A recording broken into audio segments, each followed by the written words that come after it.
ટામેટા બંધ, કેળું એટલે ઝેર, દાળ પણ નહીં અને નોનવેજ તો બિલકુલ નહીં. બધું ખાવાનું બંધ, ખાલી દવા ખાઓ. 15-20 ગોળીઓ રોજની ખાવાની. બિચારા પેશન્ટને ખાવાનું શું? ખાલી બિસ્કિટ ને ચા, એ પણ સુગર ફ્રી? સાચી વાત સાંભળો, દરેક કિડનીના દર્દીનો ડાયટ અલગ હોય છે. ખાલી ક્રિએટિનિન જોઈને ડાયટ નક્કી નથી થતો.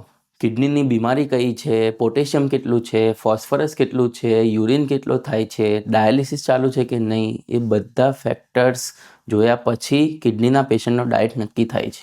ગૂગલ, વોટ્સએપ કે એઆઈને પૂછશો તો બધું ખાવાનું બંધ થઈ જશે. કિડનીના દર્દીઓમાં મોર્ટાલિટીનું સૌથી પહેલું કારણ છે માલન્યુટ્રિશન, જે થાય છે બધું ખાવાનું બંધ કરવાથી. બધાને ટામેટા બંધ કરાવવા એ એવું જ છે જેમ કે બધાને સેમ નંબરના ચશ્મા પહેરાવવા.